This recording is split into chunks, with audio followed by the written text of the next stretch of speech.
কে যেন জিজ্ঞেস করলো আমাকে? হ্যাঁ, আমি নুন দিয়ে পান্তা খেয়েছি কিনা? আরে আমি জেলের ছেলে, আমার নিঃশ্বাসে প্রশ্বাসে নুন রয়েছে। সরি, এই সভায় কেউ তো চেন্নাই থেকে আসেননি, বাইরে থেকে কারা কারা এসছেন একটু হাত তুলুন। আপনাদের মধ্যে কে কে বাড়ি ফিরতে চান? কি সমস্যা আপনাদের? স্যার, আমি এখানে একটা ভালো চাকরি করব বলে এসেছিলাম, ঠিক যে কারণে আপনি বিদেশে গেছিলেন। কাজ তো কেউ দিলই না, উপরন্তু মজুরিও ঠিকঠাক করে পাই না স্যার। কি সমস্যার সমাধান করবেন? আরে একটা না, হাজারটা সমস্যা রয়েছে। আমি চিনগলার থেকে আসছি, সমস্যা মজুরি। এখানে মিথেন গ্যাসেরও সমস্যা আছে। এখানে চোরাবালির কারবার চলে বহুদিন ধরে। কাবেরী নদী তো দূষিত হয়েছে, কৃষ্ণা নদীও দূষিত হচ্ছে, আর তাতে আমাদের স্বাস্থ্যের ক্ষতি হচ্ছে। বলা সত্ত্বেও কিচ্ছু হয়নি। 32টা জেলার 32 রকমের সমস্যা। যদি আমরা এখনো চুপ থাকি তাহলে ওরা আমাদেরকে পায়ের তলায় পিষে মারবে। তাদের এর জন্য কৈফিয়ত দিতে হবে। হ্যাঁ, কি বললেন আপনি? আরেকবার বলুন তো। তাদের এই জন্য কৈফিয়ত দিতে হবে। আপনি কি কোনো প্রশ্ন করেছেন? প্রশ্ন না করলে উত্তর দেবে কেন? প্রত্যেককে পেন আর পেপার দাও আর সবাইকে সবার সমস্যা লিখতে বলো। Okay sir. আপনারা প্রশ্নগুলো লিখে দিন। সিএম কে আমি প্রশ্ন করব। আপনাদের সমস্যার সমাধান করতে হলে আপনাদেরকে সমস্যাগুলো আমাকে লিখে জানাতে হবে।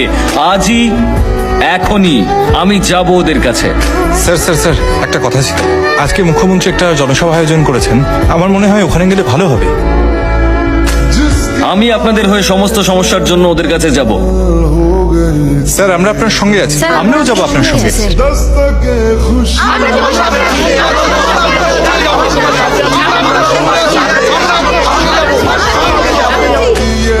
আমি একা গেলে কাজটা তাড়াতাড়ি হবে, কিন্তু আপনারা সকলে গেলে যে কোনো রকমের ঝামেলা হলেও হতে পারে।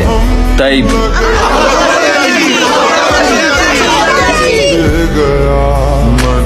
চলুন।